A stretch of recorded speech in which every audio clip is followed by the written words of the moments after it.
नमस्कार, बखबर में आपका स्वागत है। मैं हूं राघवेंद्र सिंह। बखबर में आज हम बात करेंगे मध्य प्रदेश की राजधानी भोपाल से एक ऐसी, मैं उसको कोट एंड कोट में करूंगा, प्रतिभाशाली सब इंजीनियर या असिस्टेंट इंजीनियर हेमा मीणा के बारे में, जिसने 7 साल में 7 करोड़ रुपए कमाए। बड़ा मामला है। कमाई का क्या नुस्खा हो सकता है? जो लोग कमाना चाहते हैं वो उससे पूछ सकते हैं, लेकिन ये जो मामला है वो काले धंधे से भी है, क्योंकि पुलिस हाउसिंग जो बोर्ड है उसमें वो नौकरी करती थी संविदा पर। 7 साल की कुल नौकरी है, 35 साल की छोटी सी उम्र है और 7 करोड़ रुपए का बड़ा मामला सामने निकल कर आया। लोकायुक्त ने कार्रवाई की है, लेकिन सबसे खास बात है ये है कि पुलिस हाउसिंग बोर्ड में वो नौकरी कर रही थी, तो इतने करोड़ रुपए कमा कैसे लिए? क्या ऊपर तक पैसा जाता था? अगर जाता था तो फिर ये बहुत गंभीर मामला है। इस पूरी चर्चा में मैं एक चीज़ और जोड़ूंगा कि मध्य प्रदेश में जिस भी विभाग में जितने भी सब इंजीनियर हैं, ईमानदार सब इंजीनियर से माफ़ी के साथ बाकी के घर अगर छापे मारे जाए तो लगता है कि मध्य प्रदेश का बहुत सारा बजट उनके घरों से निकल आएगा, यानी नोटों की बारिश हो जाएगी। आज इसी पर विस्तार से बात करेंगे कि आखिर छोटी नौकरी में बड़ी कमाई कैसे। ये बड़ी कमाई थोड़ा पॉजिटिव है, लेकिन ये भ्रष्टाचार का बहुत बड़ा मामला है।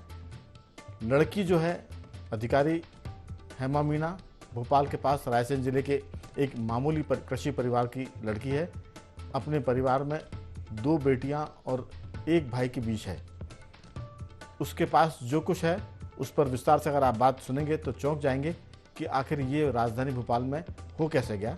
बड़ी खबर और बड़े छोटी कमाई और बड़ी छोटी नौकरी की बड़ी कमाई पर चर्चा के लिए मौजूद हमारे साथ स्टूडियो में हमारे खास मेहमान, सामाजिक सरोकार से जुड़े कमल राठी जी, स्काइप पर हमारे साथ जुड़े हैं वरिष्ठ पत्रकार देवदत्त दुबे जी, और फोन लाइन पर रहेंगे जौलपुर से मध्य प्रदेश के वरिष्ठ पत्रकार चैतन्य भट्ट जी। आप सभी का बहुत बहुत स्वागत है। चर्चा की शुरुआत राठी जी आपसे, कि हेमा मीणा जैसी कितनी और अधिकारी होंगी, या हेमा मीणा जैसे और कितने असिस्टेंट इंजीनियर होंगे जो इस कमाई को कर रहे हैं। मैं इस पूरी चर्चा की शुरुआत में एक चीज़ जरूर जोड़ना चाहता हूँ कि जो नियम है केंद्र सरकार का, या जो पैसे के खर्च करने के मामले में, आप कोई भी मकान, प्लॉट, दुकान खरीदेंगे तो अब सारा मामला कैश में होता है, चेक में होता है। पहले कैश में हुआ करता था, इसलिए 2 नंबर के पैसे से आप प्रॉपर्टी खरीद सकते थे। लेकिन नए नियम में अगर आप पैसा कमाते हैं तो या तो आप उसे घर रखे रहिए या उसको सजाकर देखते रहिए, क्योंकि बैंक में जमा करेंगे तो बैंक में पूछा जाएगा कि पैसा कहाँ से आया। इनकम टैक्स की जो रिटर्न दाखिल करते हैं उसमें आपको बताना पड़ेगा कि ये कहाँ से कमाई की। अगर आप प्रॉपर्टी लेते हैं तो बताना पड़ेगा।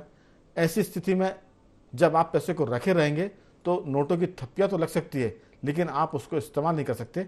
आपकी राय राठी जी, कि आखिर मध्य प्रदेश में हेमा जैसी कितनी अधिकारियों पर कार्रवाई हो तो राज्य का बजट काफ़ी कुछ संभल सकता है? आपका क्या कहना है?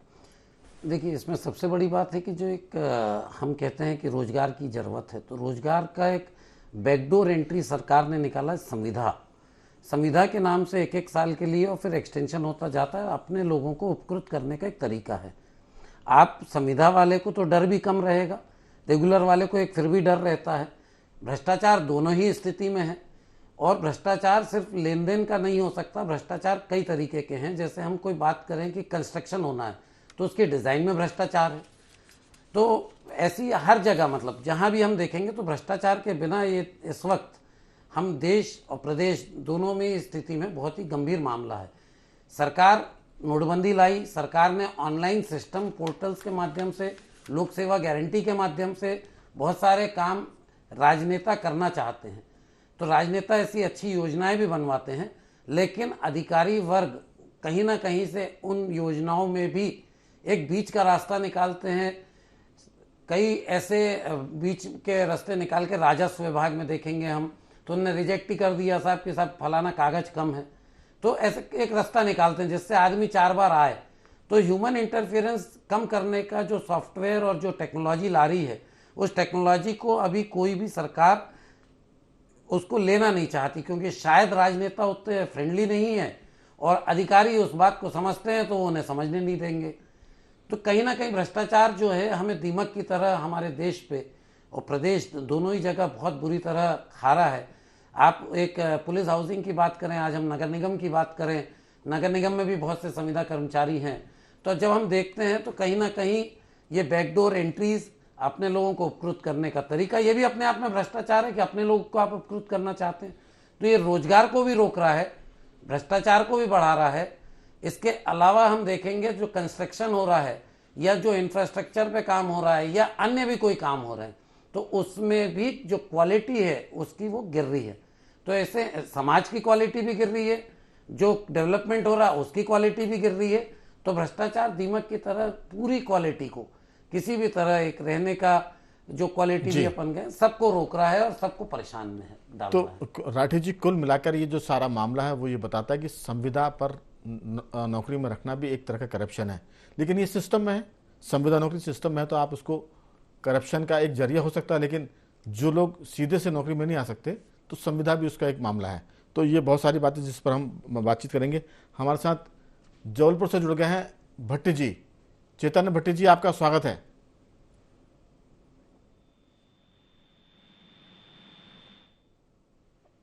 भट्ट जी, मेरी आवाज सुन पा रहे हैं?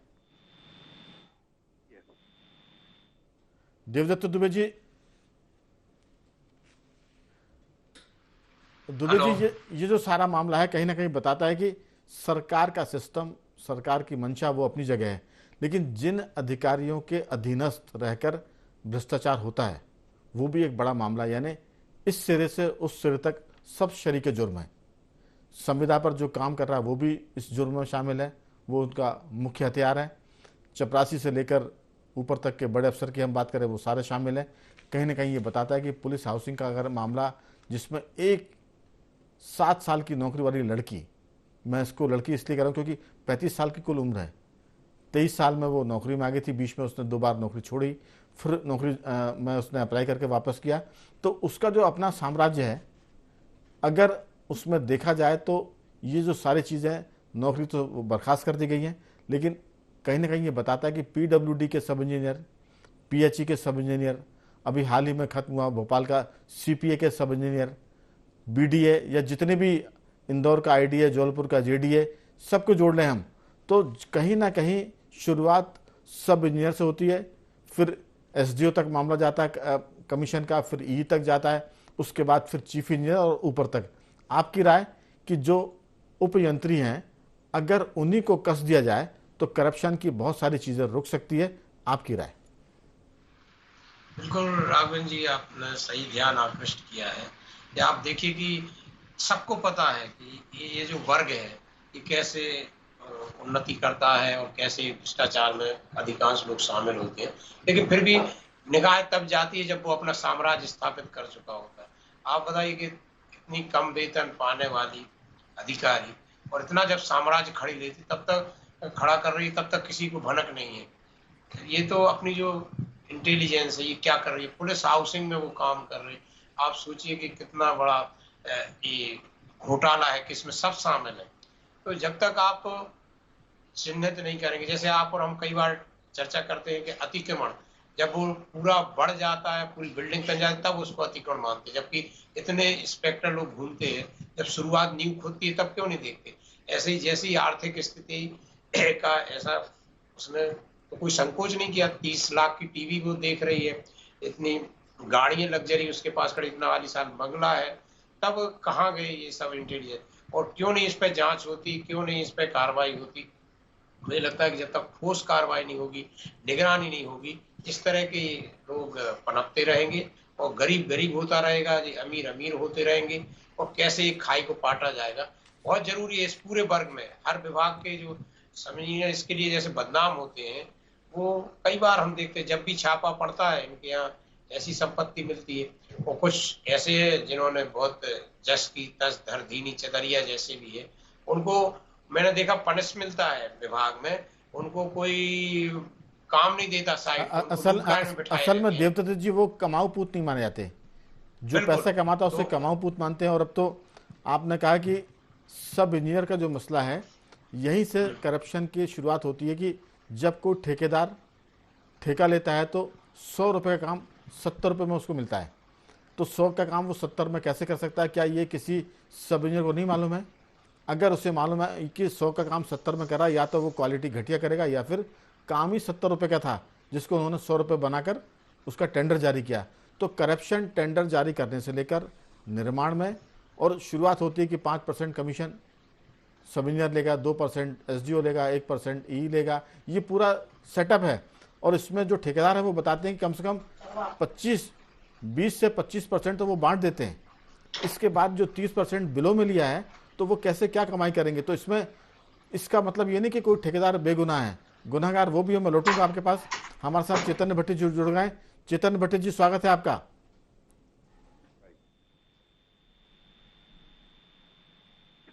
चैतन्य जी से हेलो, आपकी आवाज, मेरी आवाज सुन पा रहे हैं आप? हाँ बिल्कुल बिल्कुल आवाज आ रही है आपकी। दरअसल अभी हम चर्चा कर रहे हैं कि पहले तो लोकायुक्त को बधाई देते हैं कि कुछ दिनों पहले तक तो वो पटवारी को पकड़ते थे, बाबू को पकड़ते थे, और अब किसी सहायक यंत्री को पकड़ के उन्होंने 7 करोड़ रुपए निकाले हैं कि इतना रुपए उन्होंने कमाया, बेनामी संपत्ति है। हेमा मीना भोपाल की पुलिस हाउसिंग की सहायक यंत्री है, और उसके यहाँ 100 किस्म के तो कुत्ते हैं, विदेशी और देशी मिलाकर। घर में वॉकी टॉकी इस्तेमाल होता है, मोबाइल फ़ोन इस्तेमाल नहीं होते हैं। इसके साथ साथ उसके पास बताते कि 30 गाड़ियां हैं लग्जरी, और तनख्वाह है कुल मिलाकर 30,000 रुपये महीना। 30,000 रुपये महीने की तनख्वाह, 7 करोड़ की संपत्ति जिसमें नामी बेनामी सब मिलाकर शामिल है। भोपाल से लेकर जबलपुर तक, ग्वालियर और इंदौर की बात करें तो स्मार्ट सिटी भी है, और सड़क पुलियों से लेकर हर काम सब इंजीनियर के थ्रू होते हैं, उन्हीं के थ्रू होते हैं। आपकी राय कि भोपाल में जो हेमा मीणा पकड़ी गई है, ऐसे कितनी हेमा मीणाएं मध्य प्रदेश में होंगी या अधिकारी होंगे जो इस समय करोड़ों क्या अरबों रुपए में पैसे कमा के उसमें खेल रहे हैं? देखिए राघवन जी, अब इस तरह की खबरों पे कोई आश्चर्य नहीं होता है।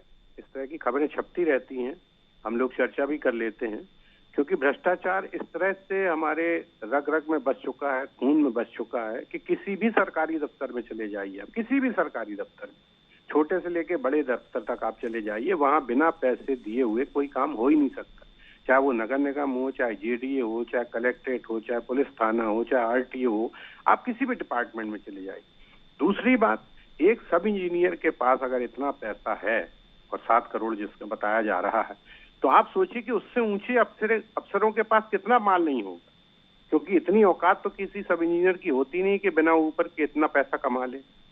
तो ये जो पूरा एक सिस्टम बना हुआ है, यहाँ सबसे निचले से लेके ऊंचे स्तर तक जो एक सिस्टम बना हुआ है, आप देखिए कि एक टीआई को थाना पाने के लिए कितने लाख रुपए की दक्षिणा देना पड़ती है ऊपर, और जब वो 10 लाख रुपए या 5 लाख जो भी रेट चल रहा हो आज की तारीख में, अगर वो अपनी जेब से दे तो दे नहीं सकता, निश्चित तौर पे वो भ्रष्टाचार करेगा।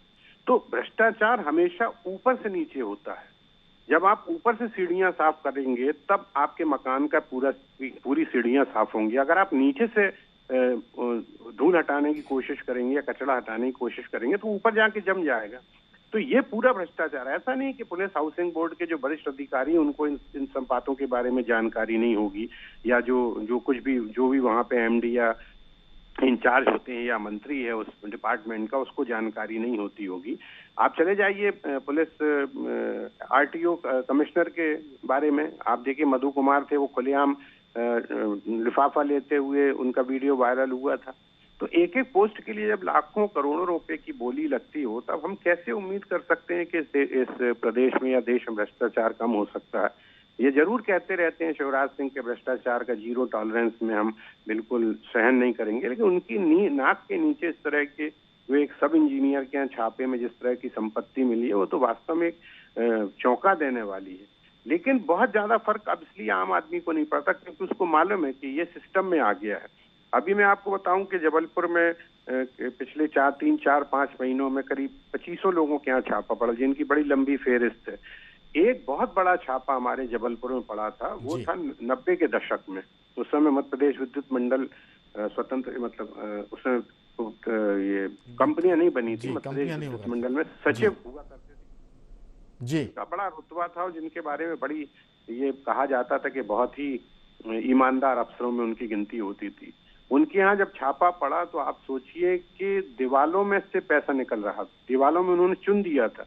वो खुद लकड़ी का बक्स बनाते थे, उसमें बरसाती में 500 के 100 के 200 के नोट रखकर उसको फिर दीवार में चुन देते थे। इवन उनकी रसोई में, उनके शौचालय में जब लोकायुक्त ने खुदाई की तो वहां पैसे निकले। उस जमाने में 70 लाख रुपया उनके यहाँ से बरामद हुआ था, नगद जी नोटों की गड्डियां। बिल्कुल। तो ऐसा नहीं है कि कोई भ्रष्टाचार आज से चल रहा है, बरसों से चल रहा है।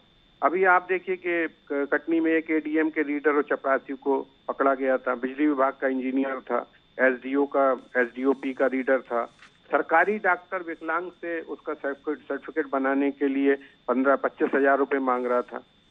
तो मुख्य नगर पालिका अधिकारी है एक महिला बरघाट की, जिसको 10,000 रुपए लेते हुए गिरफ्तार किया गया। कटनी आरटीओ का बाबू और 2 दलाल 96,000 रुपए लिए थे 4-6-8 ट्रैक्टरों को एनओसी देने के लिए। अभी हमारे जबलपुर में बड़े प्रसिद्ध आरटीओ माने जाते थे, बरसों से आरटीओ थे जबलपुर में, थे तो ये आरटीओ, लेकिन आरटीओ के प्रभार में थे संतोष पाल। उनके यहाँ ईओडब्ल्यू का छापा मारा गया, उनके यहाँ भी करीब 250-300 गुना संपत्ति मिली है, लेकिन उनका कुछ नहीं हुआ, ना वो सस्पेंड हुए, कुछ नहीं हुआ, उनको ऑफिस में अटैच कर दिया गया। बिल्कुल, क्योंकि वहाँ कह सकते हैं कि मध्य प्रदेश में सब जगह, और जबलपुर के तो आप जो किस्से बता रहे हैं उसमें एक विशप भी एक पादरी को हुआ करते थे, डीके सिंह, उनके यहाँ भी बहुत अरबों रुपए की संपत्ति निकली थी। तो बहुत सारी बातें, लेकिन इस पूरे घटनाक्रम में मैं जरूर एक चीज़ जोड़ूंगा, आप सबके साथ शेयर करना चाहूँगा कि एक कहानी हमने पढ़ी थी कि एक बहुत अरबपति आदमी का ड्राइवर हुआ करता था। अरबपति ने बड़ी मेहनत से पैसे इकट्ठे किए, और जब वो असामयिक उसकी मौत होती है, वो मर जाता है, तो उसकी जो पत्नी है वो ड्राइवर से शादी कर लेती है। ये कहानी है समझने के लिए, कोई इसमें सच्चाई नहीं, सिर्फ समझने की बात है। जब वो ड्राइवर से शादी करती है तो ड्राइवर, जो अक्सर अपने मालिक की बहुत डांट सुनता था, फोटो के सामने में बड़ा रोता और कहता है कि मुझे नहीं पता था कि आप जो इतनी मेहनत करते हैं दिन रात, मेरे लिए कर रहे थे। तो ये जो सब इंजीनियर हैं, जो बाबू हैं, जो अधिकारी हैं, जो लीडर लोग हैं, जो पैसा कमा रहे हैं, अगर लोकायुक्त या सीबीआई इनकी लिस्ट बनाकर इन पर छापे की कार्रवाई करे तो ये जितना भी कमा रहे हैं, ये लोकायुक्त के लिए कमा रहे हैं, राज्य सरकार के लिए कमा रहा है, बशर्ते कि इस पर कार्रवाई शुरू हो जाए। राठी जी, पैसा तो सब कमा रहे हैं, लेकिन जैसी कार्रवाई आज की हम घटना सुन रहे हैं हेमा मीणा की, जाहिर है कि हर महकमे में सूची बनती है कि कौन आदमी कितने पैसे कमा रहा है। एक अभियान के तहत लोकायुक्त जैसी संस्था या ईओडब्ल्यू इस पर कार्रवाई करे तो हमें लगता है कि मध्य प्रदेश में धन की वर्षा हो सकती है, धन लक्ष्मी की बारिश हो सकती है। आपकी राय? बिल्कुल, मैं आपकी बात से सहमत हूँ। जैसे एक पूर्व प्रधानमंत्री ने हमारे कहा था कि 100 रुपये भेजते हैं और 10 रुपये पहुँचते हैं, उसी तरह ये काम भी है। सरकार बजट देती है और नीचे तक जब क्रियान्वयन होता है, काम होता है, तो बहुत कम पैसों का होता है। तो वैसे ही, और दूसरा ये है कि देखिए, आपने पकड़ लिया, पकड़ने तक तो ठीक है, लेकिन हम खबरें ये नहीं पढ़ पाते कि उनको सज़ा कब हुई, और ना सज़ा होती दिखती है। तो मुझे ये लगता है कि जैसे कलेक्टर न्यायालय है या अन्य विभागों में न्यायालय, ऐसे लोकायुक्त का भी अपना खुद, जो लोकायुक्त हैं, चूंकि वो माननीय उच्चतम न्यायालय के रिटायर्ड जज होते हैं, तो उन्हीं को वो पावर्स भी हो जाएं, जिससे महीने में, 3 महीने में, एक समय सीमा में इन पे प्रकरण दर्ज हो के कार्रवाई हो जाए। तो उसके बाद भले ही अपील के लिए उनके पास आगे मौके रहते रहें, लेकिन वहाँ निश्चित समय सीमा में अगर चीज़ें तय हो जाएं तो एक थोड़ा सा डर भी बनेगा। दूसरा, एक टेक्नोलॉजी का। राठी जी, लोकायुक्त के पास जो मामले होते हैं उन पर केस दर्ज होने के लिए सरकार के पास लटके रहते हैं सालों तक, और अनुमति नहीं मिलती है कि ये जो बेईमान लोग हैं इनके खिलाफ जांच पूरी हो गई है, अब आप अदालत में केस चलाने की अनुमति दीजिए। तो आप तो सुनवाई की बड़ी बात कर रहे हैं, लेकिन इतना हो जरूर उसमें हो सकता है कि ये सारे मामले फास्ट ट्रैक कोर्ट में चले जाएं और 6 महीने के भीतर सुनवाई होकर साबित होता है तो इनकी सारी संपत्ति राजसात करके सरकार अपने अधीन का इसको ले ले। बीच में बिहार सरकार ने ऐसा किया था, मध्य प्रदेश में कुछ ऐसी घटनाएं होती कि जो भ्रष्ट अधिकारी हैं उनकी संपत्ति को राजसात करके सरकार ने अपने इस्तेमाल में उसको लिया था। अगर ये भी सरकार कर ले तो हमें लगता है कि बड़ी बात होगी। नहीं, बिल्कुल आपकी बात से सहमत हूँ, लेकिन चूंकि कोर्ट्स पे बहुत सारा केसेस का दबाव है, तो मुझे लगता है लोकायुक्त भी चूंकि नहीं, अलग से फास्ट ट्रैक कोर्ट हो जाए। हाँ, फास्ट ट्रैक कोर्ट, फिर वहां पर एम्प्लॉयमेंट बढ़ाना पड़ेगा, तो बात वहीं आ जाएगी। तो लोकायुक्त तो है ही आपके पास, तो उन्हीं के पास न्याय लिया जा सकता है प्रथम दृष्टिया, और ये अनुमति भी तत्काल रूप से उन्हीं को अधिकार दे दिया जाए कि भैया आप ही देख लें,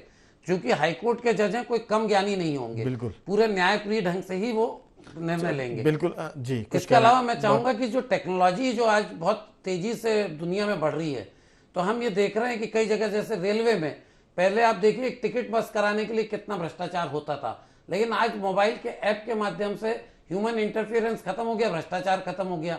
आज मुझे अपने बेटे की टिकट करानी थी, 12 बजे उसने बोला, 2:30 बजे की ट्रेन थी और 1 बजे मैंने टिकट करा दी, तो मुझे कोई भ्रष्टाचार नहीं लगा, ऑनलाइन टिकट हो गई। तो ऐसा विभाग भी जहां तक हो सके ऐसे प्रयास करना चाहिए कि सारा ह्यूमन इंटरफेरेंस बिना काम समय सीमा में अगर होने लगे और आर्टिफिशियल इंटेलिजेंस के माध्यम से भी काम होने लगे तो भ्रष्टाचार कहीं ना कहीं अपने आप कम होता दिखेगा। लेकिन देवदत्त जी, सरकारी महकमे जो नई तकनीक होती है उसके फ्रेंडली नहीं होते। उनको मालूम है कि अगर ये तकनीक आ गई तो हमारी ऊपर की कमाई कम हो जाएगी। लेकिन अगर हम हेमा मीणा की बात करें तो इनका जो घर है वो भोपाल से 40 किलोमीटर दूर चपना नाम का एक गांव है, जहां ये पैदा हुई थी, इनका जन्म हुआ था। और ये बहुत बताते हैं कि बचपन में बड़ी कुशाग्र बुद्धि की थी। इसके बाद इनकी पढ़ाई लिखाई हुई, फिर RGPV कॉलेज से इन्होंने डिग्री हासिल की, इंजीनियरिंग की, और उसके बाद से इन्होंने सारी बुद्धिमत्ता का इस्तेमाल भ्रष्टाचार के लिए किया और उसमें भी इन्होंने रिकॉर्ड बना दिया। आपकी राय कि इस पूरे मामले में की सुनवाई ऐसी फास्ट ट्रैक कोर्ट होनी चाहिए, जैसे कई बार बलात्कार के मामले की होती कि 3 महीने में, 15 दिन में, 6 महीने में मामला सुनवाई हुई, गवाही हुई और फैसला भी आ गया। तो करप्शन के मामले में भी सरकार इस ढंग की कोई नीति बना ले। और दूसरा ये कि पूरा अभियान चलाए साल में 6 महीने, जैसे होता ना ट्रैफिक अभियान चलता है, ट्रैफिक वीक होता है, सप्ताह होता है, इसी तरह का भ्रष्टाचार निर्मूलन अभियान भी चले ताकि उसमें छापे पड़े। आपकी बहुत संक्षेप में छोटी सी राय। बिल्कुल, ये बहुत जरूरी हो गया है वक्त के साथ कि एक अभियान चला के चिन्हित करके कम से कम ईमानदारों के लिए तो जगह दी जाए, उनके लिए नहीं तो सजा मिलती है और बेईमानों को अवसर मिल रहा है। तो इस पे जब तक अभियान नहीं चलेगा, इस तरह की मछलियां पकड़ने में बहुत कम आएंगी। और मुझे लगता है कि ये अवसर आ ही गया है बिल्कुल कि अभी अब बिल्कुल तेज अभियान कर देना चाहिए, जैसा ग्राम पंचायत सचिव, रोजगार सहायक और लोगों के खिलाफ एक समिति ने पूरी लिस्ट बना के और पूरा अभियान हो जाना चाहिए, बिल्कुल, जिससे कि पारदर्शिता आए और कुछ तो लोगों में भय पैदा हो और चेतन बिल्कुल भट्टी फास्ट जी, ट्रैक लगाकर सजा की व्यवस्था सुनिश्चित की जाए। चेतन भट्टी जी, कहा जाता है कि रिश्वत में पकड़े गए थे और रिश्वत देकर छूट गए। तो सीधी सी बात है कि अगर ये सारा मामला जल्दी से सुनवाई और जल्दी से इसमें सजा हो तो जो जैसा कहा कि राठी जी बोल रहे थे कि अभी तक तो नहीं सुना कि किसी को पकड़ने के बाद सजा वाली खबरें भी सुनाई पड़ती हो। आपकी राय इस पूरे मामले में बहुत संक्षेप में। नहीं, सरकार चाहती नहीं साहब। देखिए राघवन जी, अभी आप देखिए कि लोकायुक्त का आप रिकॉर्ड उठा के देखेंगे तो ऐसे कितने IAS और IPS अफसर हैं जिनकी अभियोजन की स्वीकृति सरकार नहीं दे रही है। बरसों हो गए हैं उनको। अभी जरूर कुछ बहुत हल्ला मचा है तो पुरानी फाइलें खोली जा रही हैं। तो जब सरकार की मंशा भ्रष्टाचार हटाने की नहीं है तो आप क्या कर, लोकायुक्त भी क्या कर लेगा? उसके भी हाथ बंधे हुए। EOW में भी वही लोग हैं, उसी पुलिस विभाग से लोग आते हैं EOW में, चाहे लोकायुक्त में है। दूसरी बात कि पुलिस डिपार्टमेंट के ही डिपार्टमेंट में ही अगर एक महिला अधिकारी इस तरह का भ्रष्टाचार कर रही थी तो आप सोच लीजिए कि क्या स्थिति है इस प्रदेश की। ये भ्रष्टाचार का जो कीड़ा है ना, ये आप किसी एक व्यक्ति के कहने से नहीं खत्म हो सकता है।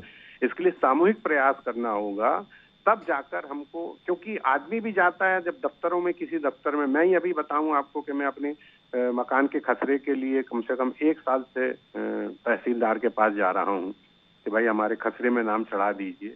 दुनिया भर के दंड-फंद रहते हैं। फिर एक बार पटवारी ने हमसे कहा कि आप एकदम परेशान हो रहे हैं, आप कुछ व्यवस्था बनाइए तो मैं आपका काम करवा देता हूँ। तो जब आदमी परेशान हो जाता है तो बिल्कुल, कुल मिलाकर पैसा ही सब कुछ है, उसके बिना काम में बहुत दिक्कत जाती है। लेकिन सीधी सी बात है कि जो लोग पकड़े जाते हैं कम से कम उनको सजा हो जाए, तब भी काफ़ी कुछ मामला जो आम जनता के लिए राहत भरा हो सकता है। समय की कमी है। तीनों मेहमानों का मैं धन्यवाद करूंगा।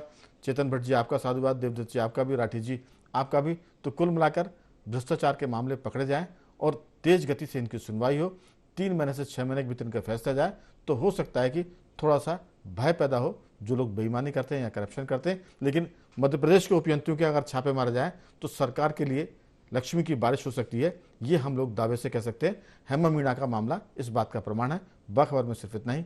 बने रहिए हमारे साथ और देखते रहिए IND 24।